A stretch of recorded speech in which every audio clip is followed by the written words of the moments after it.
তো আপনারা যদি আওয়াজ না দেন তো আওয়াজ হবে না, আর যদি আওয়াজ দেন তাহলে চিন্তা করে দেখা যাবে যে আলোচনার সামনের দিকে বাড়ানো যায় কিনা। পারা যাবে ইনশাল্লাহ। আপনাদের আওয়াজ পরীক্ষার জন্য আমি একটা কৌশল অবলম্বন করতে চাই যে আপনারা কতটা সচল আছেন। অ্যাটেনশনের জন্য 3টা তাকবীর আমরা দেব। কয়টা তাকবীর? যেরকম কয়টা? 3টা। প্রথম তাকবীরের জবাব দেবে বিয়ে করেনি যারা তারা। বিয়ে করনি কারা? হাত তোলো। ইন্না লিল্লাহি ওয়া ইন্না ইলাইহি রাজিউন। এত কম না ওই অল্প বয়সে বেঁধিয়ে দিচ্ছেন নাকি আপনারা? এটা একটা ভালো দিক। প্রশাসন যারা আছেন আজকে অল্প বয়সে বিয়ে দিয়ে দেন, জেনার আশঙ্কা থাকবে না, ফিতনা ফাসাদ দূর হয়ে যাবে। ঠিক কিনা বলেন? বিয়ে করেছেন কারা কারা? হাত তোলেন। আল্লাহু আকবার। সব আমার দলের লোক নাকি? হাত নামান। তো এখানে আর তাকবীরের প্রমাণ কি? তারপরেও একজন যুবক সমান 10 জন বিরুদ্ধ।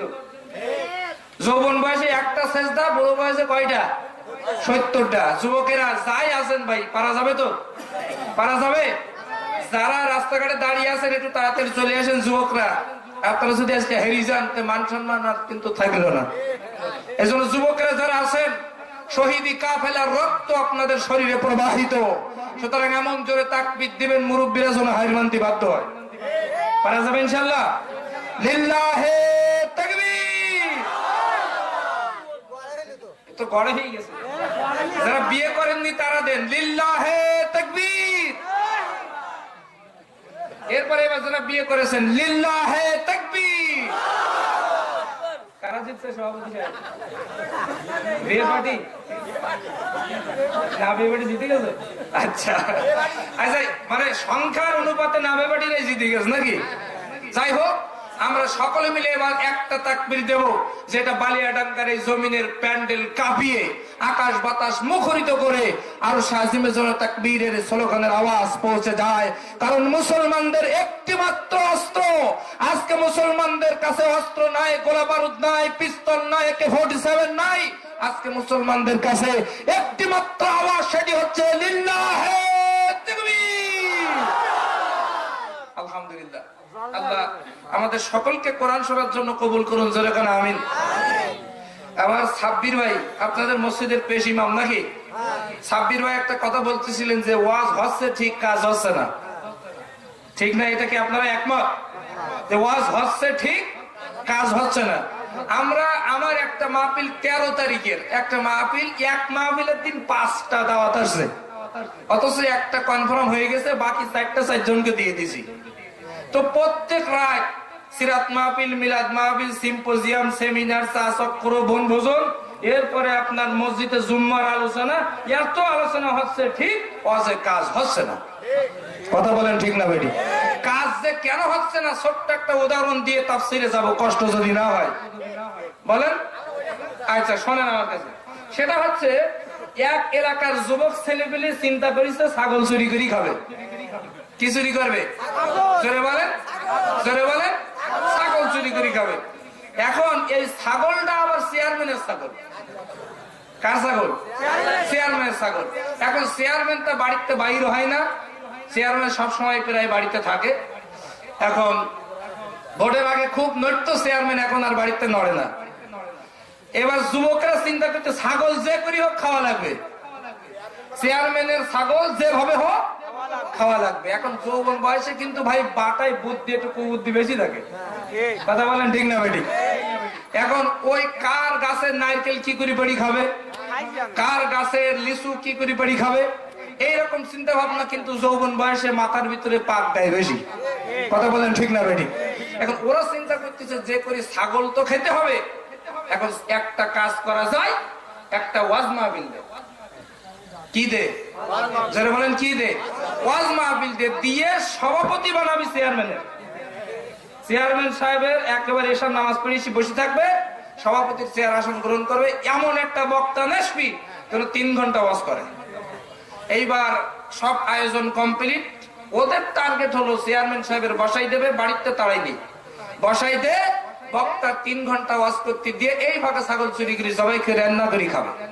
কথা কি বুঝতে পারতেছেন? এইবার আসেন ওয়াজ মাহফিল দিয়েও এমন একটা বক্তা দাওয়াত করে এনেছে, পাশের চেয়ারম্যান সাহেবের সভাপতির চেয়ার খালি, বলতেছে সভাপতি সাহেবের আগমন, শুভেচ্ছা, স্বাগতম। সভাপতি সাহেব এসে, তার তো মনে কোনো পাপ নেই যে তার ছাগলের কি চুরি হবে। সে এসে চেয়ারম্যান আপনার সভাপতির আসন গ্রহণ করে বসে আছে। এইবার বক্তার কানে বলতেছে যুবকেরা, হুজুর 3 ঘন্টা নিচে ওয়াজ করলে বলো টাকা দেবো না। হুজুরদের টাকা চিন্তা আছে খুব। ওয়াজ করার আগে কন্ট্যাক্ট করি নাই, আমার 80 দিতে হবে, আমার 50 দিতে হবে, এরকম কন্ট্যাক্ট করে নাই। এইবার আসে হুজুরের যে কথা সেই কাজ, হুজুর ওয়াজ শুরু করে দিস। এদিকে যুবক ছেলেমেলে ছাগল চুরি করে জবাই করে খাচ্ছে, আর একটা বাটিতে অল্প একটু গামলায় করে হুজুরের জন্য রেখে দিয়েছে। হুজুর ওয়াজ করে এসে খাবে। এমন সময় সবাই খাচ্ছে, মনে হয় না আনন্দ, আজকে সফল হয়েছি, উদ্দেশ্য হাসিল হয়েছে। এখন সময় যুবকদের কানে বক্তার কণ্ঠের আওয়াজ ভেসে আসলো। বক্তা ওয়াজ করতেছে, ওই হুজুর। ওয়াজটা কেমন? এরকম শোনে,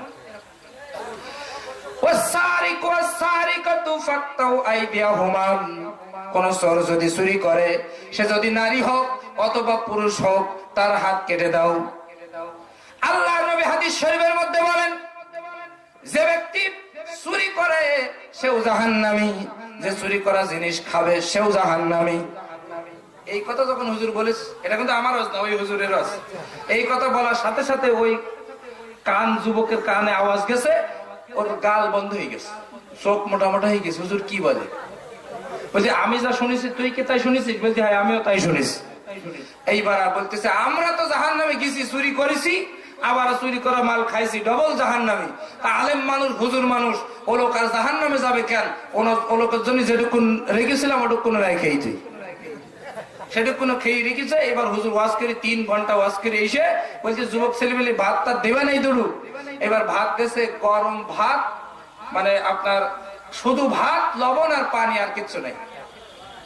এইবার হুজুর বলছে, তোমাদের এলাকার কচুর পাতা টাতা হয় না? 2টা কচুর পাতা সেদ্ধ করি তুমি দিতে পারতে, শুধু ভাত হলুকুনে নিচে যায়, লাল শাকটা জুড়ি নিয়ে একটু। বলছে, হুজুর তোমার যে ওয়াজ করি চাও, তোমার ওয়াজের পরে টাকা খাদি দিস, তা কবার দেবে। এইবার হুজুর পড়ে গেছে বেকায় যায়। তখন হুজুর বলতেছে, কি হয়েছে একটু বলো তো। একটু নরম, বলছি গরম ভাবে বলবো না নরম ভাবে বলবো? বলছি নরম করি বলো। বলতেছে, আপনি যে ওয়াজ করেছেন, আমরা এই ছাগলটা চুরি করেছিলাম, আর চুরি করি সেই চুরি করা মাংস আপনার জন্য কিছু রেখে দিলাম, আর আমরা খাচ্ছিলাম। আপনি যে ওয়াজ করে আমাদের জাহান্নামে পাঠিয়ে দিলেন, তা আপনার গোশত দেওয়া যায়? তা ওটুকুন আমরা খাই তুই। হুজুর বেকায়দায় পড়েছি। তখন বলতেছে, অমুক কিতাবে বলে 4 পৃষ্ঠার তলে যখন অন্য কিছু না থাকে, তখন চুরি করা ছাগলের গোশত চলে। কথা মনে হয় বুঝতে পারেননি?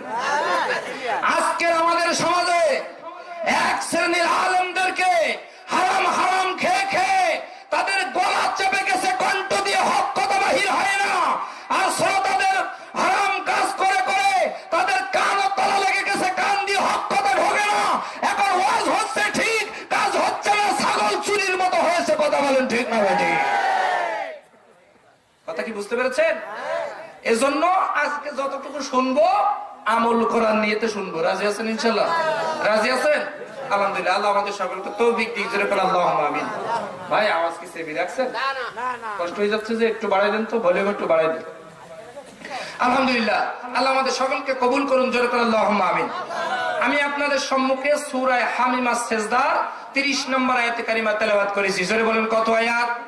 জোরে বলেন কত? 30 নম্বর আয়াত। এখন কেউ যদি মনে করেন যে এই 30 নম্বরের আয়াতের আলোচনা হুজুর এ জায়গায় চলবে না, তাহলে আমি তার কাছে বলবো, আপনি দোকান থেকে 5 টাকার একটা লাল কালি কিনে হামিম সেজদার 30 নম্বর আয়াতটাই কোরআন শরীফ থেকে কেটে দেন। আপনার কেমন বকির পাটা আমরা একটু দেখি। কথা বলেন ঠিক না বেটি? কোরআন শরীফে থাকবে আর আমরা হুজুররা তো বলতে পারবো না, তা তো হয় না। জোরে বলেন। আর যদি সেটা না হয়, তাহলে হেড অফিস বন্ধ করে দেন। যে জায়গাতে কোরআন এসেছে ওই অফিসটা বন্ধ করে দেন। ওই অফিসটা যদি বন্ধ হয়ে যায়, তাহলে তো আমরা আর কোরআন বলতে পারছি না, কারণ ওখান থেকে আসছে আর আমরা সেটা রিপ্রেজেন্টেটিভ মানুষের কাছে সেটা বলে বেড়াচ্ছি। কথা বলেন ঠিক না বেটি? সুতরাং বন্ধ যদি করতে হয়, ধরতে যদি হয়, ওই জায়গার লোকের ধরেন। কথা বলেন ঠিক না বেটি?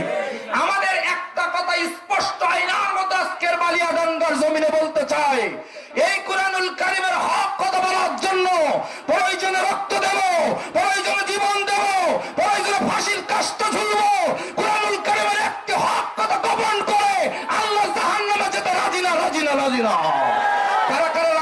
দুই হাত উঁচু করে আল্লাহকে দেখান।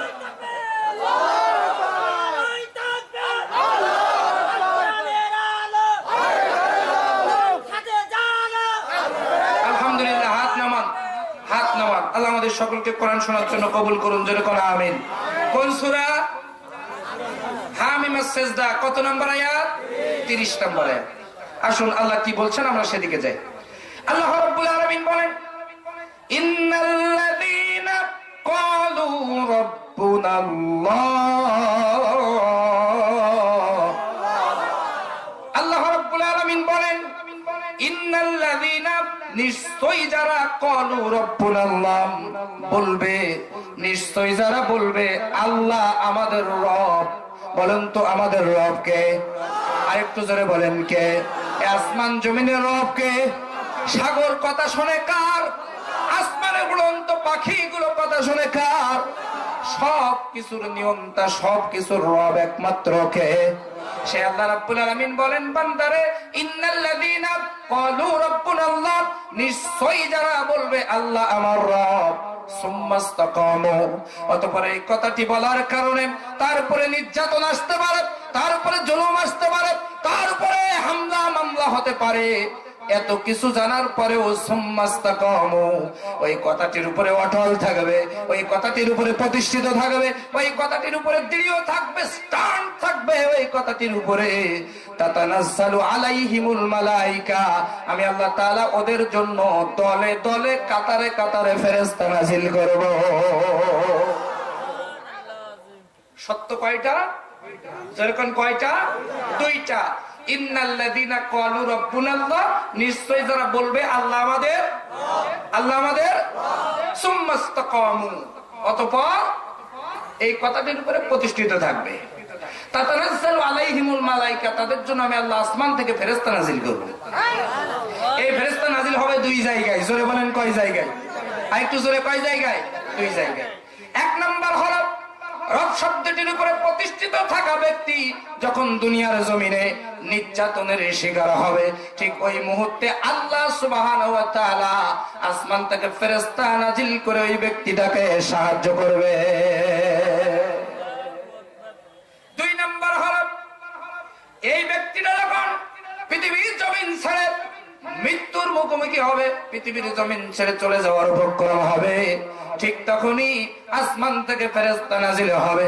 ফেরেশতা নাযিল হওয়ার পর এভাবে ফেরেশতারা জান্নাতের ছবিটা ওই ব্যক্তিটার সামনে তুলে ধরবে, তুলে ধরে বলবে, আল্লাহ তাখাফু, ভয় করো না, ওয়ালা তাহজানু, চিন্তা করো না, ওয়া আবশিরু বিল জান্নাহ, এই দেখো তোমার জান্নাত, মৃত্যুর সাথে সাথে তুমি এই জান্নাতের মধ্যে প্রবেশ করো, আল্লাতী কুনতুম তুআদুন, যেই জান্নাতের ওয়াদা স্বয়ং আল্লাহ তোমার সাথে করেছে। তাহলে দুইটা কাজ করলে নিশ্চিত ফেরেশতার সাহায্য পাওয়া যাবে, জান্নাতে যাওয়া যাবে। কথা বলেন, জোরে বলেন, কয়টা কাজ? এক নাম্বার হলো আল্লাহ আমার রব, এই কথাটির উপরে দুই নাম্বার হলো প্রতিষ্ঠিত থাকা। কোন আওয়ামী লীগের নেতা যদি বলে আল্লাহ আমার রব, এই কথাটির উপরে যদি প্রতিষ্ঠিত থাকে, তার জন্য আল্লাহ ফেরেশতা নাযিল করবে, সে ব্যক্তি জান্নাতে যেতে পারবে। কোন বিএনপি, কোন চরমোনাই, কোন জামাত ইসলাম, কোন শিবির, এরপর দুনিয়ার জমিনে যত দল আছে, প্রত্যেক দলের প্রত্যেক মানুষকে আল্লাহ ডাক দিয়ে বলছেন, ও দুনিয়ার বান্দারা, সত্য যদি দুইটা মানতে পারো, কোন দলদারি দেখবো না, কিয়ামতের ময়দানে তোমাদেরকে জান্নাতে দিয়া দিব। এক নাম্বার সত্য আল্লাহ আমার রব, এই কথাটি মুখে স্বীকার করা। দুই নাম্বার হলো এই কথাটির উপরে স্টিল থাকা, প্রতিষ্ঠিত থাকা। আমাদের রবকে আল্লাহ, এই কথাটির উপরে, এটা মুখে বলা যত সহজ, এই কথাটির উপরে প্রতিষ্ঠিত থাকা কিন্তু তার চেয়ে কঠিন। কথা বলেন, এই কথাটির উপরে প্রতিষ্ঠিত থাকতে গেলে আপনার বিরুদ্ধে ষড়যন্ত্র হবে। কথা কি বুঝতে পেরেছেন? আচ্ছা বলুন তো, আল্লাহর নবীর মতো ভালো মানুষ পৃথিবীতে আর একটাও আসছে? কিয়ামত পর্যন্ত আসবে? এই মানুষটা জেল খাটলো, এই মানুষটা দান দান মোবারক শহীদ করলো, আমার বিশ্বনবী মনে হয় মেসাক করতেছে দাঁত ভেঙে ফেলাইছিলেন, হ্যাঁ? এরপরে মাথা চুলকাইতে যে মনে হয় ভেঙে, হেলমেট ভেঙে ঢুকে গিয়েছিল নাকি? যারা বলেন আল্লাহ নবী এত নির্যাতন সহ্য করলেন কেন? তিনি একটা কথাই বলেছিলেন, আলা লাহুল খলকু ওয়াল আমরু, সৃষ্টি যার, আইন চলবে তার, রব যিনি, আইন দাতাও তিনি। কথা বলেন ঠিক না বেটি? যারা বলেন ঠিক কিনা? এই কথাটির জন্য তিনি যদি নির্যাতন সহ্য করে, আর আপনি আমি তো সলিমুদ্দি কলিমুদ্দি। কথা বলেন ঠিক না বেটি? এবার আসেন, এই কথাটির উপরে আজকের গোটা দুনিয়ার মুসলমানেরা প্রতিষ্ঠিত না থাকার কারণেই মার খাচ্ছে। কথা বলেন, জোরে বলেন। আমরা সবাই মুসলমান, আমরা সবাই কি মুসলমান, কিন্তু আমরা কেউ মনে করেন তাবলিগ নিয়ে পড়ে আছি, কেউ মনে করেন জিকির নিয়ে পড়ে আছি, কেউ জিহাদ নিয়ে পড়ে আছি। এইভাবে আমরা দলকে ভাগ ভাগ ভাগ ভাগ ভাগ ভাগ করে ইসলামকে থ্রি কোয়ার্টারে পরিণত করে দিয়েছি।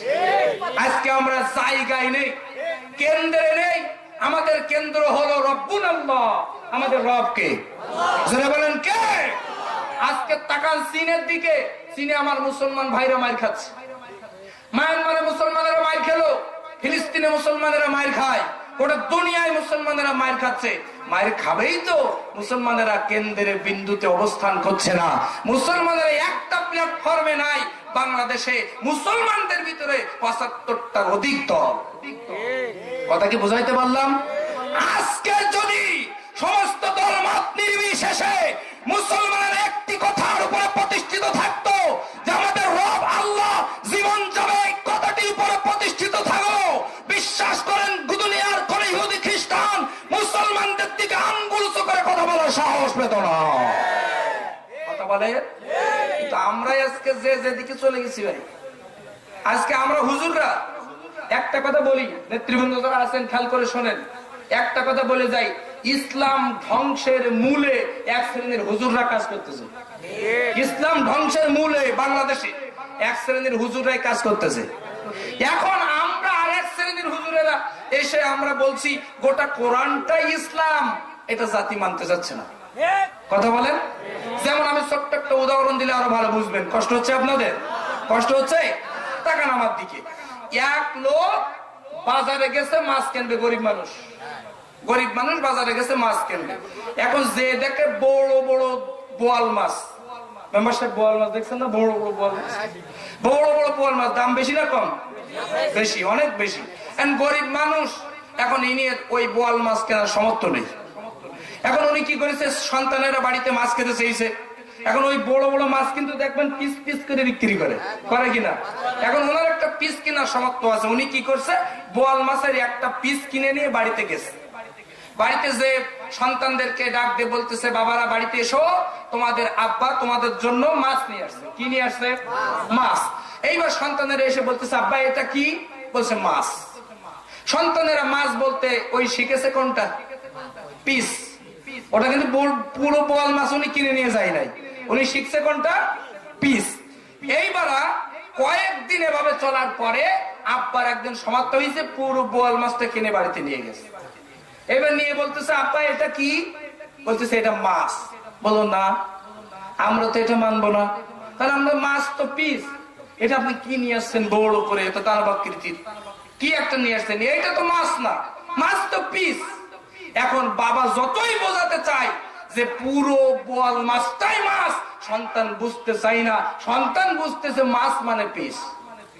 মাছ মানে কি? কারণ তারা তো ওইটাই শিখেছে, মাছ মানে পিস। আজকে ঠিক তেমনি সেটাই হয়েছে বাংলার জমিনে।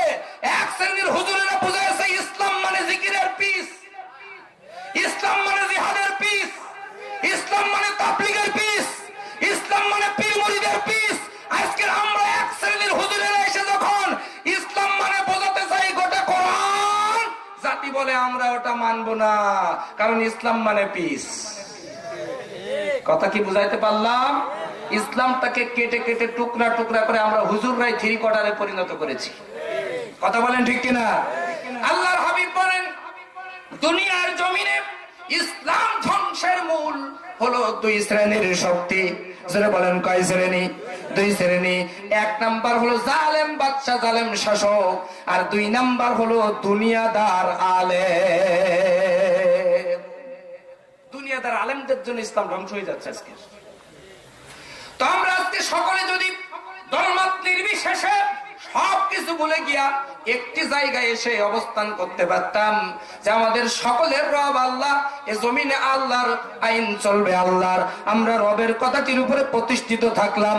বিশ্বাস করেন দুনিয়ার কেউ আমাদেরকে পরাজিত করতে পারত না। কারণ আমরা তো মাথা নত করা জাতি না। আমরা মাথা নত করা জাতি? বলেন মাথা নত করা জাতি? বিশ্বকবি আল্লামা ইকবাল বলেন, বাতিল সে দবনে ওয়ালে আয়াসমা नहीं हम सोबर कर चुका है तो इम्तिहा हमारा।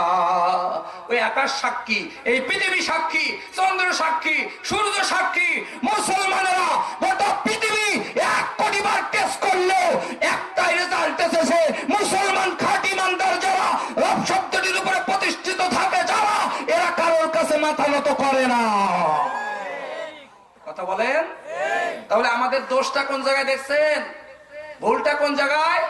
আমরা একটি কথার উপরে প্রতিষ্ঠিত থাকতে পারি নাই, রব শব্দটির উপরে আমরা প্রতিষ্ঠিত থাকতে পারি নাই। সুতরাং আসুন, যে কথাটির উপরে প্রতিষ্ঠিত থাকতে পারলে পরে জান্নাত, দুনিয়ার সমস্ত জায়গায় আল্লাহর সাহায্য পাওয়া যাবে। আমরা আজকের সেই রব শব্দের তাফসীর শুনবো ইনশাআল্লাহ। যেরকম ইনশাআল্লাহ রব, এই যে রব শব্দটি, এই শব্দটি গোটা কোরআনুল কারীমের মধ্যে 19টি অর্থে ব্যবহৃত হয়েছে। যেরকম কয়টা? আরেকটু জোরে কয়টা? 19টা। গোটা কোরআনুল কারীমের মধ্যে 19টা অর্থকে যদি আবার এক জায়গায় করেন, সামারাইজ করেন, তাহলে রব শব্দের অর্থ মোটামুটি দাঁড়ায় 5টা। জোরে বলেন কয়টা? আরেকটু জোরে কয়টা? 5টা। আজকে আমরা জানবো রব শব্দের এই 5টি অর্থ শুনে আমরা ইনশাআল্লাহ আলোচনা শেষ করব। রাজি আছেন ইনশাআল্লাহ? রাজি আছেন? তার আগে আমার দিকে খেয়াল করেন, এই যে রব শব্দটি, এর সাথে কে কোন দল করেন আপনার হাতে পায়ে ধরে বলি। আমাদের সকলের রব আল্লাহ। মুসলমানের আজকের ভেদাভেদ ভুলে যান, একটি কাতারে আসেন। মার খেতে খেতে আমাদের দেয়ালে পিঠ থেকে গেছে। বিশ্বাস করেন, এ জমিনে যদি আল্লাহর কোরআনুল কারীমের আইন চালু হয়, কেউ বিপদে পড়বে না। সবাই সুখী সমৃদ্ধ একটা জীবন তারা উপহার পাবে, তারা চালাতে পারবে। সকলে সোনার সমাজে আমরা থাকতে পারবো। এজন্য সকলে মিলে আমার দিকে কেউ বিরোধিতার নিয়ত করবেন না। সকলে মিলে আমার দিকে তাকান। রব শব্দের সাথে প্রত্যেকটা মানুষের একটা গভীর সম্পর্ক রয়েছে, গভীর একটা সম্পর্ক রয়েছে। সেটা কেমন আমি বলি শোনেন। আপনি আমি যদি যখন রুহুর জগতে ছিলাম, আলমে আরওয়াতে ছিলাম, ওই সময় আল্লাহ রাব্বুল আলামিন আপনার আমার কাছে একটা প্রশ্ন করেছিলেন। সেই প্রশ্নটি হচ্ছে, আলাস্তু বিরাব্বিকুম, আমি কি তোমাদের রব নই? করছিলেন কিনা? করছিলেন কিনা? করেছিলেন। আমরা তখনই সকলে মিলে একটা জবাব দিয়েছিলাম, ক্বালু বালা, হ্যাঁ অবশ্যই আপনি আমাদের রব, আপনি আমাদের রব। এ কথা আমরা তখন বলেছিলাম। এবার আপনারা আমাকে বলেন, রুহুর জগতে রব আছে না নাই? যেরকম আছে না নাই? এবার আপনি আমি যখন দুনিয়ার জমিনে আসলাম, এই দুনিয়ার জমিনে আপনি আমি যখন ওই রবের পরিচয় জানার জন্য চেষ্টা করলাম, আমরা তখন রবের পরিচয় পাওয়া যায় এরকম একটা গ্রন্থের নাম পৃথিবীতে কেবলমাত্র শুধুমাত্র যার নাম হলো আল কোরআন। যার নাম কি? বলেন কি? আল কোরআন। এই কোরআন যত পড়বেন, কোরআন যত বুঝবেন, রবের পরিচয় আপনার কাছে তত আয়নার মতো ক্লিয়ার হয়ে যাবে। এজন্য আপনি কোরআন পড়া শুরু করে দিলেন। আর আল্লাহ রাব্বুল আলামিন এই কোরআনুল কারীমটা শুরু করলেন, বিশ্ব নবীর কাছে নাজিল করলেন। এই নাজিলের প্রথম যে আয়াতটি ছিল, সেই আয়াতটি হচ্ছে ইকরা। পড়েন সবাই, ইকরা বিসমি রাব্বিকাল্লাযী খালাক। পড়ো তোমার রবের নামে যিনি তোমাকে সৃষ্টি করেছেন। বলেন তো, কোরআনুল কারীমের আয়াত শুরু, নাজিল আয়াত শুরুতে রব আছে না নাই? জোরে বলেন আছে না নাই? এবার আপনি কোরআনুল কারীম খুললেন। কোরআনুল কারীম খোলার পর কোরআনুল কারীম শুরু করবেন পড়া। কোরআনুল কারীমের শুরুতে বান্দা যেন তার রবকে ভুলে না যায়, এজন্য আল্লাহ রাব্বুল আলামিন কোরআনুল কারীমের শুরুতে একটা সূরা দিলেন, যে সূরাটি হলো আলহামদুলিল্লাহি রাব্বিল আলামিন। বলেন তো, কোরআনুল কারীমের শুরুতে রব আছে না নাই? যেরকম আছে না নাই? এবার চলে যান, কোরআনুল কারীম পড়া যখনই আপনি শেষ করবেন, শেষ করতে দিও বান্দা যেন তার রবকে ভুলে না যায়, এজন্য কোরআনুল কারীমের শেষে একটা সূরা দিলেন, যে সূরাটি হলো সূরা নাস। আল্লাহ রাব্বুল আলামিন বলেন, কুল আউযু বিরাব্বিন নাস। ও বলেন তো কোরআনুল কারীমের শেষে রব আছে না নাই? জোরে করা আছে না নাই? এবার আপনি চিন্তা করলেন ওই রবের নিকটবর্তী হতে হবে, ওই রবের নিকটবর্তী হতে হবে। এবার রবের নিকটবর্তী হতে গেলে সব থেকে উত্তম মাধ্যম হলো নামাজ। সব থেকে উত্তম মাধ্যমের নাম কি? যেরকম উত্তম মাধ্যম কি? নামাজ।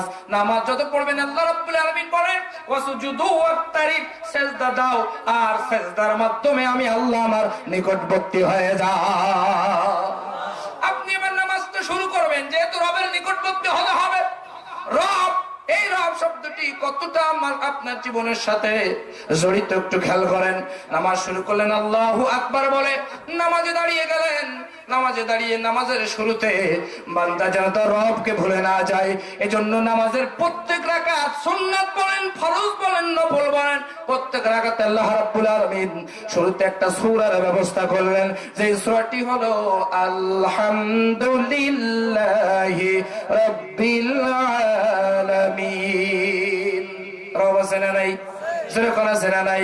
এবার আপনি রুকুই চলে যান। রুকুই যাওয়ার পরে রুকুতে বান্দা যেন তো রবকে ভুলে না যায়, এজন্য আল্লাহ রাব্বুল আলামিন রুকুতে একটা তাসবিহর ব্যবস্থা করলেন। সেই তাসবিহটা হলো সুবহানা রাব্বিয়াল আযীম। বলেন রুকুতে রব আছে না নাই? জোরে বলেন আছে না নাই? এবার আপনি রুকু থেকে উঠে দাঁড়ালেন, রব্বানা লাকাল হামদ। রুকু থেকে উঠে রব আছে না নাই? কথা বলেন আছে না নাই? এবার আপনি চলে যান, এবার চলে যান সেজদায়। সেজদার মধ্যে আল্লাহ রাব্বুল আলামিন বলেন, বান্দারে তুমি যেন সেজদার মধ্যে আমি আল্লাহ আমাকে বলে না যাও, এই জন্য আমি সেজদার মধ্যে একটা তাসবিহর ব্যবস্থা করলাম। সেই তাসবিহটা হলো সুবহানা রাব্বিয়াল আ'লা। বলেন তো রব আছে না নাই? যেরকম আছে না নাই? সালামের মাধ্যমে নামাজ শেষ করলেন। নামাজ শেষ করে আল্লাহর কাছে দোয়া করবেন। আল্লাহ রাব্বুল আলামিন দুটি হাত আপনি তুলেছেন, দোয়া করতে যেও বান্দা যেন তার রবকে ভুলে না যায়, এজন্য আল্লাহ রাব্বুল আলামিন ম্যাক্সিমাম দোয়াই শুরু করলেন রব্বানা দিয়া। সুবহানাল্লাহ বলেন। রব্বানা যালামনা আনফুসানা ওয়া ইল্লাম তাগফির লানা ওয়া তারহামনা লানাকুনান্না মিনাল খাসিরিন।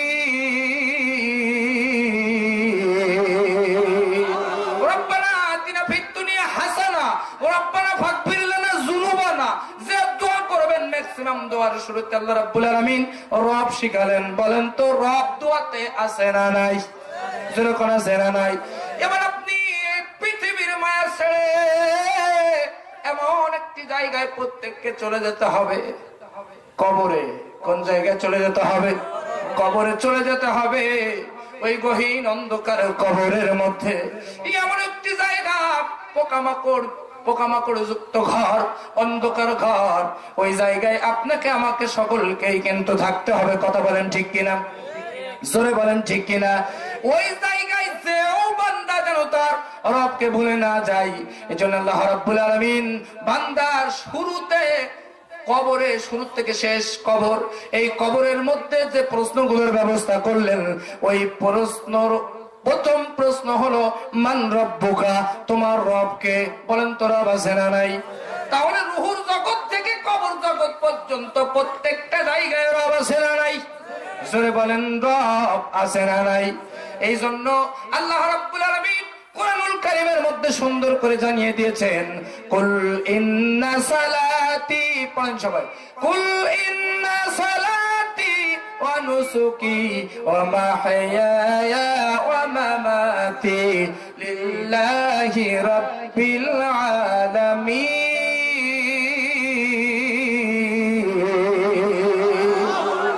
নিশ্চয় আমার নামাজ, আমার কুরবানি, আমার হায়াত থেকে শুরু করে মৃত্যু পর্যন্ত সব কিছু কার জন্য? রবের জন্য। কার জন্য? রবের জন্য। কথা বলেন ঠিক না ভাই? ঠিক। তাহলে রব শব্দের অর্থ কয়টা? জোরে বলেন কয়টা? আর একটু জোরে কয়টা? 5টা। আসুন আমরা এই তাফসীরটা জেনে নেই, যেহেতু এর উপরে প্রতিষ্ঠিত থাকতে পারলে আসমানি সাহায্য এবং জান্নাতে যাওয়া যাবে। কথা বলেন ঠিক না বেঠিক? রব শব্দের 1 নম্বর অর্থ হলো সৃষ্টিকর্তা। রব শব্দের 1 নম্বর অর্থ কি? যেরকম 1 নম্বর অর্থ কি? সৃষ্টিকর্তা। এবার আপনারা আমাকে জবাব দেন, আপনার আমার সৃষ্টিকর্তা কে? জোরে বলেন কে? আসমান জমিনের সৃষ্টিকর্তা কে? ওই সুবিশাল আকাশের সৃষ্টিকর্তা কে?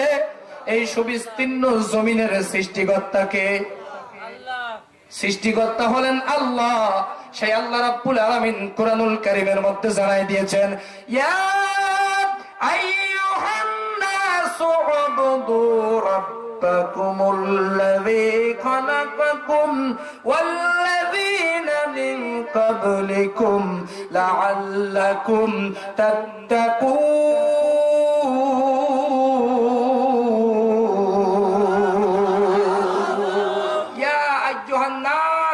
হে মানব সকল, তোমরা ইবাদত করো, উবুদু ইবাদত করো, গোলামি করো, দাসত্ব করো, মাথা নত করো রব্বাকুম, সেই রবের, আল্লাযী খলাকাকুম, যিনি তোমাদেরকে সৃষ্টি করেছেন, ওয়াল্লাযীনা মিন ক্বাবলিকুম, যিনি তোমাদের পূর্ববর্তীদেরকেও সৃষ্টি করেছেন, লাআল্লাকুম তাত্তাকুন, যাতে তোমরা আল্লাহ ভীরু হতে পারো। সুবহানাল্লাহ বলেন, যেরকম সুবহানাল্লাহ। আমাদেরকে সৃষ্টি করেছেন কে? আল্লাহ। এবার আসেন, সৃষ্টির সিস্টেমটা কি এটা আমাদের সকলের জানা দরকার। কথা বলেন ঠিক কিনা? আপনারা বলেন তো, আল্লাহ পাক আমাকে আপনাকে কি থেকে সৃষ্টি করছে? মাটি থেকে। আর কেউ?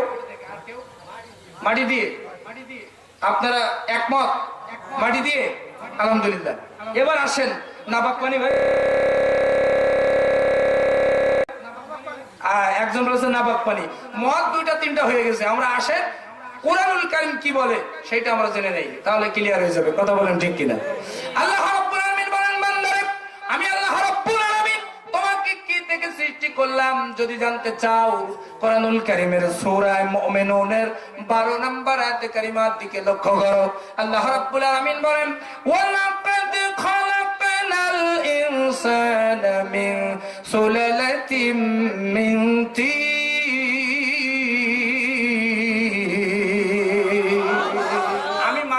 সৃষ্টি করেছি মাটি থেকেও নয়, এরপরে নাপাক পানি থেকেও নয়, আমি মানুষকে সৃষ্টি করেছি মাটির সার নিঃশ্বাস থেকে।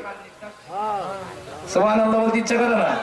এবার আসুন কুরআনুল কারীমের অন্য জায়গায় আল্লাহ বলেন, খলাকাল ইনসানা মিন আলাক, আমি মানুষকে সৃষ্টি করেছি রক্তপিণ্ড থেকে। আর এক জায়গায় বলছেন বীর্য থেকে, নাপাক পানি থেকে। তিনটা চারটা মত। এবার আসেন তিনটিকে এক জায়গায় করে দেই, তাহলে বুঝতে আরো সুবিধা হবে। মানুষ সৃষ্টির মূল উৎস হলো মাটির সার নির্যাস। মাটির সার নির্যাস বলতে মাটির রস, মাটির কি? আজকে একটা কথা ক্লিয়ার হন যে মাটি থেকে কেবলমাত্র শুধুমাত্র আল্লাহ তাআলা একজনকে সৃষ্টি করেছেন, পিওর মাটি থেকে। তিনি আমাদের আদি পিতা হযরত আদম আলাইহিস সালাম। আর তার পাঁজরের হাড়ের থেকে হাওয়া আলাইহিস সালাম, এভাবে করে এবার হাওয়া আর আদমের মধ্য থেকে দুনিয়া পর্যন্ত, পৃথিবী কিয়ামত পর্যন্ত যত মানুষ আসবে সব ওই প্রক্রিয়ায় সৃষ্টি। মূল সৃষ্টি হলো মানুষ সৃষ্টি আমি আল্লাহ করেছি মাটির সার নির্যাস থেকে, মাটির রস থেকে। এবার আসেন মাটির সার নির্যাসটা কি? এই যে আম গাছটা আপনি লাগাইছেন, ওই আম গাছটা মাটির নিচ থেকে একটা রস ধারণ করবে, ওই রসটা ধারণ করে তারপরে আম গাছটা বড় হবে। আপনি যদি এমন জায়গায় আম গাছটা লাগান যেখানে মাটির রস নাই, ওই আম গাছটা কিন্তু বাঁচবে না। কথা বলেন ঠিক কিনা? এবার আসুন, আপনি যখন আম গাছটা লাগালেন, পেঁপে গাছ লাগালেন, এরপরে পটল গাছ লাগালেন, এরপরে আপনি বেগুন গাছ লাগালেন, গাছগুলো মাটির সার নির্যাস খেয়ে বড় হয়ে বেগুন দিল, কলা দিল, আম দিল, লিচু দিল। এগুলো খাওয়ার পরে মানুষের শরীরের মধ্যে আধুনিক চিকিৎসা বিজ্ঞান বলছে এক ধরনের পদার্থ তৈরি হয়, যে পদার্থটির নাম হলো ব্লাড বা রক্ত। এগুলো খেলে পরে তো রক্ত তৈরি হয়, নাকি বলে? রক্ত তৈরি হয়। এবার এই রক্ত থেকে আর একটা পদার্থ প্রত্যেক সুস্থ নারী আর পুরুষের মধ্যে তৈরি হয়, যে পদার্থটির নাম হলো বীর্য। সেই পদার্থটির নাম কি? কথা বলেন, নাম কি? যেটা থাকে পুরুষের মেরুদণ্ডের হাড়ের ভিতরে, আর মহিলাদের থাকে বক্ষ পিঞ্জর বুকের পাঁজরের ভিতরে। সুবহানাল্লাহ। আল্লাহ রাব্বুল আলামিন বলেন, বান্দারে আব্বা এবং আম্মা, নারী এবং পুরুষের শারীরিক মিলনের ফলে আমি আল্লাহ রাব্বুল আলামিন পিতার মেরুদণ্ডের মধ্য থেকে ওই নাপাক পানিটা তোমার মায়ের জরায়ুতে প্রবেশ করে ওখানে স্থাপন করলাম। আধুনিক চিকিৎসা বিজ্ঞান বলেন, পিতার পৃষ্ঠদেশ থেকে সবেগে নির্গত এক ফোঁটা নাপাক পানি যেটা মায়ের জরায়ুর মধ্যে অবস্থান করে, ওইটার নাম হলো স্পার্ম। ওইটার নাম কি বলেন? ওইটার নাম কি? স্পার্ম। এবার শোন, আমি আল্লাহ রাব্বুল আলামিন মায়ের জরায়ুতে পিতার স্পানটা অপেক্ষা করতেছে। আমি আল্লাহ রাব্বুল আলামিন মায়ের বক্ষ পিঞ্জর থেকে এট এ টাইম এমন সময় মায়ের বক্ষ পিঞ্জর থেকে নাপাক পানিটা নিয়ে আমি আল্লাহ রাব্বুল আলামিন মায়ের জরায়ুতে যায়া মায়ের জরায়ুতে নিয়া আব্বার সাথে মিলিত, আব্বার এই পানির সাথে মিলিত করলাম, যেটাকে বলা হয় ওভাম। যেটাকে কি বলা হয়? যেরকম যেটাকে কি বলা হয়? ওভাম বলা হয়। স্পার্ম এবং ওভাম দুটোকে একত্রিত করে মায়ের পেটের মধ্যে নিয়ে গেলাম। মায়ের পেটের মধ্যে এমন জায়গায় নিয়ে গেলাম, সেই জায়গাটির নাম হলো ফি করারিম মাকিন।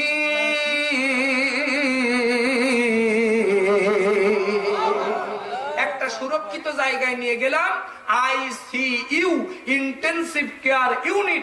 এমন একটা জায়গায় তোমাকে অবস্থান করালাম যেখানে পৃথিবীর মানুষের পক্ষে জীবাণু প্রবেশ করানো সম্ভব না।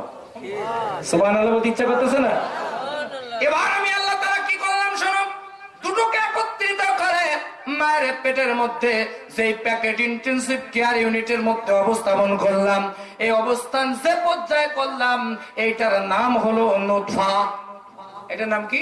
নুতফা। ইংরেজিতে জাইগট। ইংরেজিতে কি? জাইগট। এটাকে আমি ওখানে অবস্থাপন করলাম। বাংলায় বলে শুক্রকীট। কি কীট? শুক্রকীট। আমি আল্লাহ তাআলা ওখানে উপস্থাপন করলাম। এবার কি করলাম শোনো, নুতফাটাকে আমি আল্লাহ কি করলাম শোনো, শুক্রকীটটাকে কি করলাম শোনো। সুম্মা খালাকনান নুতফাতা আলাকা। ওই নুতফাটাকে আমি আল্লাহ রাব্বুল আলামিন, শুক্রকীটটাকে আমি আল্লাহ তাআলা জমাট বাঁধা এক দোলা রক্তে পরিণত করলাম। এবার কি বুঝতে পেরেছেন যে মাটির সান্নিধ্যাস থেকে বীর্য, বীর্য থেকে রক্ত, রক্তপিণ্ড। কথা কি এক? যারা বলেন এক কিনা? আলহামদুলিল্লাহ। এবার লক্ষ্য করেন, আলাকাটাকে, রক্তপিণ্ডটাকে আমি এবার কি করলাম শোনো, ফাখালাকনাল আলাকাতা মুদগা। ওইটাকে, রক্তপিণ্ডটাকে আমি আল্লাহ তাআলা একদোলা গোস্তে পরিণত করলাম। আমার মিলন ভাই একদোলা গোস্ত ছিল, সভাপতি সাহেব একদোলা গোস্ত ছিল, আমি একদোলা গোস্ত ছিলাম, আমার চাচা একদোলা গোস্ত ছিল, পেছনে আমার আব্বা বসে আছে, মেম্বার সাহেব বসে আছে। সব মায়ের পেটের মধ্যে একদোলা গোস্ত ছিল। সামনে যারা বসে আছেন সব মায়ের পেটের মধ্যে একদোলা গোস্ত ছিলাম। আল্লাহু আকবার বলেন। বান্দারে কেন আমার ইবাদত করবি না, কেন আমার সাজদা দিবি না, কেন আমার গোলামি করবি না? কারণ আমি আল্লাহই তোর রব। সুবহানাল্লাহ বলেন। আমি আল্লাহ তোর সৃষ্টি করেছি। রক্তপিণ্ডটাকে এবার কি করলাম শোনো, ফাখালাকনাল মুদগাতা ইযামা। গোস্তপিণ্ড, গোস্তপিণ্ডটাকে কি করলাম, গোস্তপিণ্ডের মধ্যে ছোট্ট ছোট্ট ছোট্ট ছোট্ট বেশ কিছু হাড় দিলাম। সুবহানাল্লাহ বলতে ইচ্ছা করে না? এবার এই হাড়টাকে কি করলাম শোনো, ফাকাসাউনাল ইযামা লাহমা। আমি আল্লাহ তাআলা ওই হাড়ের উপরে আবার কিছু গোশত দিয়া দিলাম। সুম্মা আনশানাহু খালকান আখরা। আমি আল্লাহ তাআলা এভাবে করে মায়ের পেটের মধ্যে সুন্দর একটা গঠন দিয়া তোমাকে সৃষ্টি করলাম। ফাতাবারাকাল্লাহু আহসানুল খালিকিন।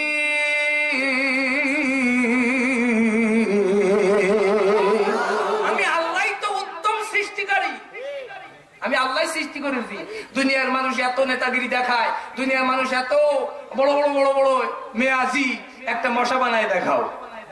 কথা বলেন। আমি আল্লাহ তো সৃষ্টি করেছি। আল্লাহ বলেন, তোমরা যারা আমার সাথে নাফরমানি করে শিরিক করো, আমার মতো একটা সৃষ্টি তোমরা করে দেখাও। সামান্য একটা মশা সৃষ্টি করো, পারবে? সেরকম পারবে? সর্বোত্তম সৃষ্টিকর্তাকে সেটা বলেন কে? এবার আপনি আমি মায়ের পেটের মধ্যে আস্তে আস্তে বড় হতে লাগলাম। খেয়াল করেন, আজকের সৃষ্টির সূচনা, সৃষ্টির সিস্টেমটা একটু জেনে নেন। যেহেতু রব শব্দের 1 নম্বর অর্থ সৃষ্টিকর্তা, আমি সেটাই বোঝাচ্ছি।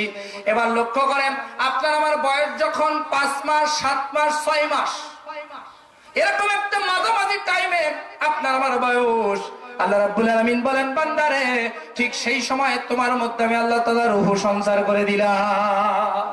রুহু আছে যার খাদ্যের প্রয়োজন হয় তা। সুবহানাল্লাহ বলতে ইচ্ছা করে না? ভাই সে মারা যায়, সে কি খেতে পারে? আপনি বেঁচে আছেন বলে, রুহু আছে বলে আপনি আমি খেতে পারি। আল্লাহু আকবার বলেন।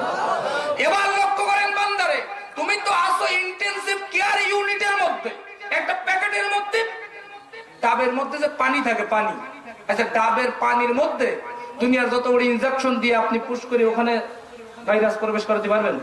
পারবেন না। আল্লাহ রাব্বুল আলামিন বলেন, বান্দা এর থেকে অত্যন্ত কভারিং একটা প্যাকেট, এর থেকে অত্যন্ত একটা সুরক্ষিত জায়গায় তোমাকে রাখলাম। দুনিয়ার কোন মানুষ ওই সময় তোমার খাবারের বন্দোবস্ত করে নাই, তোমার বাবা করে নাই, মা করে নাই, তোমার দলীয় নেতা করে নাই, তোমার প্রধানমন্ত্রী, তোমার এই স্বরাষ্ট্রমন্ত্রী, খাদ্যমন্ত্রী, কেউ তোমার খাবারের বন্দোবস্ত করে নাই। আমি তোমার এমন আল্লাহ, আমি তোমার এমন রব, ওই সময় মায়ের পেটের মধ্যে আমি আল্লাহ তোমার খাবারের বন্দোবস্ত করেছি। খাবারটা কেমন করে দিলাম শোনো। মায়ের মাসিকার অসুখকে বন্ধ করে দিলাম, দিয়া মায়ের নাভির সাথে আর তোমার নাভিতে একটা তার জোড়া দিলাম। তোমার নাভি মা যেটা খায় ওইটা সেকে সেকে মায়ের নাভি দিয়া তোমার নাভি দিয়া তোমার পেটে প্রবেশ করায়া মায়ের পেটের মধ্যে তিল তিল করে আমি আল্লাহ তোমারে বড় বানালাম। খাবারটা মুখে দিতে পারতাম, পারতেন না আল্লাহ? পালুল লিমা ইউরিদ, যা খুশি তাই করেন। তিনি যা করেন কৈফিয়ত দেওয়া লাগে না? কারণ লাগে। আপনি যদি কিছু করেন চেয়ারম্যান সাহেব, তার কিন্তু কৈফিয়ত দেওয়া লাগে। মেম্বার যদি জানতে পারে, মেম্বারের কাছে কিন্তু কৈফিয়ত দেওয়া লাগে। আমার আল্লাহ যেটা করে ওটার কিন্তু কৈফিয়ত দেওয়া লাগে না। আমি যা খুশি তাই করতে পারি, ইচ্ছা করলে খাবারটা মুখ দিয়ে দিতে পারতাম, পারতেন কিনা? আল্লাহ রাব্বুল আলামিন বলেন, বান্দারে মুখ দিয়ে দিতে পারতাম, দেই নাই। একটি মাত্র কারণ, মুখটাকে পবিত্র রাখলাম আমি আল্লাহ। পবিত্র, তোর মুখটাই পবিত্র, মুখ দিয়ে খাবার দিলে তোর মুখটা পবিত্র হয়ে যেত। এই জন্য অপবিত্র মুখ দিয়ে তো পবিত্র জবান, পবিত্র আল্লাহর জিকির করা যায় না। এই জন্য দুনিয়া আসার পরে পবিত্র জবান দিয়া পবিত্র রবের যাতে জিকির করতে পারো, এই জন্য আমি আল্লাহ তাআলা তোমার খাবারের লাইনটা মুখ দিয়ে না দিয়ে নাভি দিয়া দিলাম। সুবহানাল্লাহ বলতে ইচ্ছা করে না? জিকির করতে হবে কার? বান্দার এবার তোমার বয়স যখন 9 মাস 10 মাস পূর্ণ হয়ে গেল, পৃথিবীতে আসার সময় হয়ে গেল। আধুনিক চিকিৎসা বিজ্ঞান বলছে একটা সন্তান যখন পৃথিবীর জমিনে আগমন করে, 1 নয় 2 নয় 5 নয় 10 নয় 10 নয় 20 নয়, মায়ের পেটের মধ্যে 32টা লাথি মেরে তারপর একটা সন্তান পৃথিবীতে আসে। কয়টা লাথি? 32টা লাথি মেরে আসে। আর চিকিৎসা বিজ্ঞান বলছে এক একটা লাথি মারে আর একটা একটা রগ ছিঁড়ে যায়। আল্লাহু আকবার বলেন। মা দুঃখিনী, এক একটা রগ ছাড়ার যন্ত্রণা যেন এক একটা কাটা কবুতরের মতো, এক একটা জিহাদের ময়দানের মুজাহিদের মতো এরকম কষ্ট তার হয়। একটা লাথি মেরে খাবারের রগ ছিঁড়ে গেছে, আর একটা লাথি মেরে শ্রবণ শক্তির রক্ত ছিঁড়ে গেছে, আর একটা লাথি মেরে এই ঘ্রাণ শক্তির রগ ছিঁড়ে গেছে, আর একটা লাথি মেরে ভাবে করে 32টা লাথি মারে।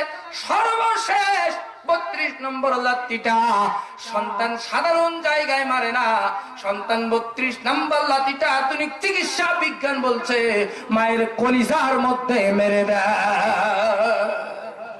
মায়ের কলিজায় লাথি মেরে আসছে। আজকে সেই মাকে খেদমত করেন না, সেই মাকে আজকের ঠান্ডায় এভাবে বারান্দার মধ্যে রেখে আপনি বউ নিয়ে আরামে ঘুমান। আছে না নাই? সেরকম আছে না নাই? লক্ষ্য করুন আমার দিকে। কষ্ট হচ্ছে আপনাদের? তাকান আমার দিকে, তাকান।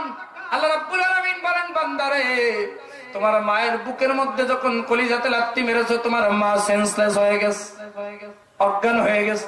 পৃথিবীর কোন মা বলতে পারে না যে তার সন্তানটা কখন পৃথিবীর জমিনে আসলো, কারণ তিনি তখন অজ্ঞান থাকেন। সর্বশেষ লাথি মেরে রক্তের সাগরে ভাসতে ভাসতে যখন সন্তানটা পৃথিবীতে আসে, আল্লাহ রাব্বুল আলামিন বলেন, বান্দারে তুমি যখন পৃথিবীতে আসলা, বিজ্ঞান বলছে সন্তান পৃথিবীতে আসার সঙ্গে সঙ্গে একটি আওয়াজ দেয়। সে আওয়াজটি সাধারণ কোন আওয়াজ না, সে আওয়াজটি হলো উম্মা। আল্লাহু আকবার বলেন। উম্মা, উম্মা শব্দটি হলো আরবি শব্দ, যার বাংলা অর্থ হলো মা। বাংলা অর্থ কি? জোরে বলেন কি? মা। বিজ্ঞান বলছে এই আওয়াজটা সন্তান দেয়, আর আল্লাহ বলে, বান্দারে তোর মা তো অজ্ঞান হয়ে পড়ে আছে রে বান্দা, আমি আল্লাহ রাব্বুল আলামিন তোর এই উম্মাহ শব্দটা নিয়া তোর মুখ থেকে বাহির করে মায়ের কান দিয়ে ঢুকায়া সর্বপ্রথম মায়ের ছিঁড়ে যাওয়া কলিজাটা রিপেয়ারিং করে দিয়া মায়ের জ্ঞান ফেরানোর ব্যবস্থা করে দেই।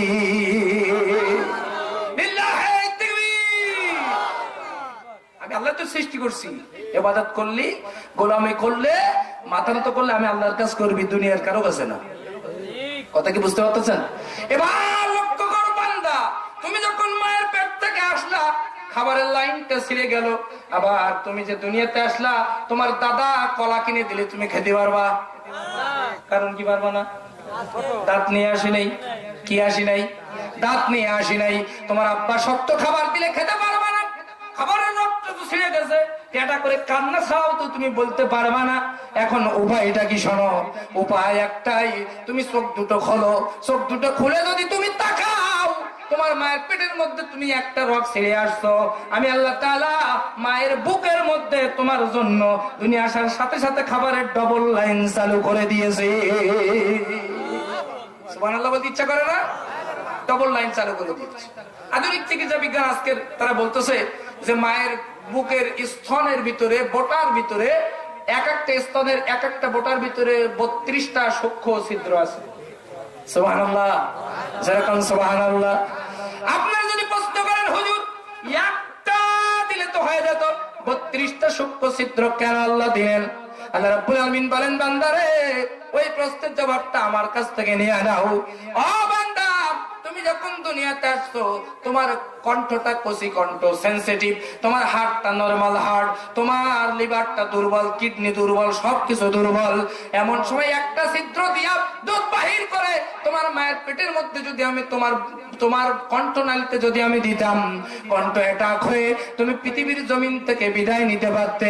এই জন্য আমি আল্লাহ রাব্বুল আলামিন মায়ের বুকের মধ্যে 32টা সূক্ষ্ম ছিদ্র দিয়া আমি আল্লাহ তাআলা তুমি শোষণ দেওয়া মাত্র দুধ বাহির করে তোমার গলা দিয়ে আস্তে আস্তে পেড়ে দিয়া তিল তিল করে তোমার বড় বানাইছে। এই হলো রব। এই কি? এনার নাম কি? এনার নাম হলো রব। আজকে আব্বা আম্মাকে মানুষ খেদমত করতে চাই না। প্রিয় হাজিরিন, একটা কথা শোনেন, আব্বা আম্মার ঋণ কিন্তু কিয়ামত পর্যন্ত শোধ করা যাবে না। কথা বলেন, জোরে বলেন। আমার দিকে তাকান, পা থেকে মাথা পর্যন্ত তাকান, সুন্নতের কোনো অভাব নাই। মাত্র 21 বছর বয়স, দাড়িতে জীবনে খুরকেও লাগাই নাই। এই অবস্থাতে গোটা বাংলাদেশ ভারতে প্রোগ্রাম করছি। রমজানের একদিন আগ পর্যন্ত মাহফিল ফাঁকা নাই। তুই একটা দিন সামথিং কারণে ফাঁকা, একটি মাত্র কারণ, আপনারা অনেকে পীর ধরেন, আমিও পীর ধরেছি। আমি 2টা পীর ধরেছি। একটা হলো আমার সাথে যেতেন আমার পেছনে বসে আমার আব্বা, আর একটা পীর আমার আম্মা। যিনি মাহফিলে আসার আগে এভাবে টুপিটা খুলে মাথাটা নিচু করে দিয়ে বলি, মা মাথা একটু ফু দিয়া দাও, মাহফিলে যাচ্ছে। মা মাথার মধ্যে ফু দেয়া যায়, আজকেও দিয়েছে। এর বদৌলতে কি হয়েছে শোনো যুবকেরা, শোনো। এর বদৌলতে আমরা যে সম্মান পেয়েছি, কোন এমপি মন্ত্রীরাও কোটি টাকা দিয়া সেই সম্মান কিনতে পারে নাই। কথা বলে, জোরে বলে, ঠিক কিনা? আব্বা আম্মা এমন একটা জিনিস। এখানে হজ করেছেন কারা কারা? হাত তোলেন। হজ করেছেন কারা? আর কেউ সামনে? আলহামদুলিল্লাহ অনেকে আছেন। আল্লাহু আকবার। আপনাদের तमाम জীবনের গুনাহ আল্লাহ maaf করে দিক, বলি আমিন। এইবার একজন হাত তোলেন যে হুজুর আমার হজ কবুল হয়েছে। হাত তোলেন, বলতে পারবে কেউ? কিন্তু বিশ্বনবী হাদিস শরীফের মধ্যে বলেন, কোন ব্যক্তি যদি তার মায়ের দিকে রহমতের দৃষ্টিতে তাকায়, মায়ের দিকে যদি একটা ভালোবাসার নজরে তাকায়, তার আমলনামার মধ্যে আল্লাহ রাব্বুল আলামিন একটা কবুল হজের সওয়াব দিয়ে দিবে। এক সাহাবী প্রশ্ন করলো, হুজুর যদি 100 বার থাকে? আল্লাহর হাবিব বললেন, আল্লাহর ভান্ডারে অভাব নেই, 100টা কবুল হজের সওয়াব হয়ে যাবে। যেরকম সুবহানাল্লাহ। মা কি জিনিস তাকান। ছোট্ট একটি কথা বলে আমি সামনে এগোচ্ছি, কোন ব্যক্তি উঠবেন না। রব শব্দের অর্থ কয়টা? এখনো শুরু করি নাই। আলহামদুলিল্লাহ। লক্ষ্য করেন আমার দিকে, ছোট্ট একটি কথা বলে যাচ্ছি, তাকান, সকলে আমার দিকে তাকান। ছোট্ট একটি বাচ্চা, আমার দিকে খেয়াল করেন। ছোট্ট একটি বাচ্চা তার মায়ের কাছে এসে বলতেছে, মা মা আমি তোমার কাছে 150 টাকা পাবো। কত টাকা? কত টাকা? 150 টাকা পাবো। মা গো, তুমি আমাকে টাকা 150 দাও তো। মা বলতেছে, বাবা তুমি কিসের টাকা বাবা? বলতেছে, ওই যে মাঝে মাঝে বাজারে যেতে বলো যাই, কষ্ট হয়, তার জন্য 50 টাকা। ওই যে স্কুলে যেতে বলো যাই, কষ্ট হয়, তার জন্য 30 টাকা। আবার ওই যে ছোট ভাইকে কোলে নিয়ে বেড়াতে বলো বেড়াই, তার জন্য 20 টাকা। কত হলো? 100। আর ওই যে রাতের বেলা তুমি ঘুমাই পড়ো মশারি না টানাইয়ে, আর আমার বলো মশারিটা টাঙাই দাও, কষ্ট হয়, তার জন্য পাই 50 টাকা। 3 50 150। আমি তোমার কাছে টাকা পাই। মা গো, টাকা 150 আমাকে তুমি দিয়ে দাও তাড়াতাড়ি। মা বলতেছে, তোমার ভাউচারটা একটু দাও তো। ভাউচার বোঝেন? লিস্ট, ওইটা একটু দাও তো। আমি মা, আমারও কিছু ভাউচার আছে। ছোট বাচ্চা বোঝে নাই, বলতেছে, মা তুমি কি আমার কাছে টাকা পাবা? তোমার আবার কিসের ভাউচার? মা বলতে বাজারে এটা টাকার বিষয় না, আমার 1 নম্বরের ভাউচার। 10 মাস 10 দিন আমি মা তোমাকে এই পেটের মধ্যে ধারণ করেছি বাবা। তোমাকে পেটে নিয়া খেতে যখন বসলাম, ভাতের লোকমাটা মুখে দেব, এমন সময় পেটের মধ্যে তুমি লাথি দিয়েছ। আমি মা, ভাতের লোকমাটা মুখে দেওয়া হয় নাই, প্লেটটা দূরে সরাই দিয়া ওখান থেকে উঠেছে, ঘরের কোনায় দাঁড়িয়ে আসল দিয়া মুখটা ঢেকে ডুকরে ডুকরে কেঁদেছি। আর দুনিয়ার কোন মানুষকে কষ্টের কথা জানাইনি বাবা। এতগুলো চোখের পানি ফেললাম বিনা পয়সায়, এর জন্য 1 টাকাও কেউ আমারে দেয় নাই। এটা আমার 1 নম্বরের ভাউচার। বাবা তুমি এটা রাখো। আমার 2 নম্বরের ভাউচার, যেই দিন তুমি পৃথিবীর জমিনে আসবা, শরীর থেকে রক্তক্ষরণ শুরু হয়ে গেল। এতগুলো রক্ত একটা মানুষের শরীর দিয়ে প্রবাহিত হলে লোকটা বাঁচার কথা না। বালতি কি বালতি রক্ত প্রবাহিত করে আমি মা তোমাকে দুনিয়ার জমিনে আসলাম। রক্তের সাগরে ভাসতে ভাসতে তুমি পৃথিবীর জমিনে আসলে বাবা। এতগুলো রক্ত ঝরালাম বিনা পয়সায়, এর জন্য 1 টাকাও কেউ আমারে দেয় নাই। এটা আমার 2 নম্বরের ভাউচার। কতগুলো কি ঠিক? আমার 3 নম্বরের ভাউচার, এই বুক থেকে 1 নয় 2 নয় 7 মনেরও বেশি দুধ আমি মা তোমাকে পান করাইছি বিনা পয়সায়। এতগুলো দুধ পান করালাম বিনা পয়সায়, এর জন্য 1 টাকাও কেউ আমারে দেয় নাই। আমার 4 নম্বরের ভাউচার, যখন তোমার গায়ে জ্বর আসতো, বাড়ির সমস্ত মানুষ ঘুমাইতো, আমি মা খেতাম না, ঘুমাতাম না। তোমার মাথার কাছে বসে আমার আল্লাহর কাছে 2টি হাত উঁচু করে বলেছি, মালিক আমার কলিজার টুকরা সন্তানকে তুমি সুস্থ করে দাও। এরপরেও দোয়া করার পরেও যখন তোমার জ্বর কমতো না, আমি মা আল্লাহর কাছে কেঁদে কেঁদে বলেছি, রব্বুল আলামিন আমি মা, আমার যদি হায়াত থাকে আর আমার কলিজার টুকরা সন্তানের যদি হায়াত না থাকে, আমার হায়াতটা কেটে দিলাম, বাকি হায়াতটুকু আমার কলিজার টুকরা সন্তানকে দিয়া দাও। তারপরেও আমার বুকটা খালি করো না। আমার হায়াতটুকু কেটে তোমার দান করছি বিনা পয়সায়, এর জন্য 1 টাকাও কেউ আমারে দেয় নাই।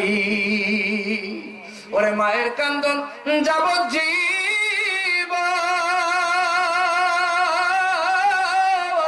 2-4 মাস বোনের কান্দন রে, ঘরের পরিবারের কান্দন কয়েকদিন পর থাকে না। জনম দুঃখিনী আমার, জনম দুঃখী মা, গর্ভধারিণী মা, জনম দুঃখিনী মা, দুঃখের দরদি আমার জনম দুঃখী মা। ঠিক কিনা বলো? ঠিক কিনা? আজকে যারা মা নাই সেই বোঝে মা হারানো বেদনা, আজকে যারা বাবা নাই সেই বোঝে বাবা হারানো বেদনা। কথা বলেন ঠিক না বেঠিক? আজকে বালিয়াডাঙ্গার জমিনে আমার আলোচনা 5 রব শব্দের অর্থ 5টা। আমি একটা বলেছি, 4টা বাকি আছে। 4টা আলোচনা করব। এই 4টা আলোচনা শেষ করে যাব ইনশাআল্লাহ।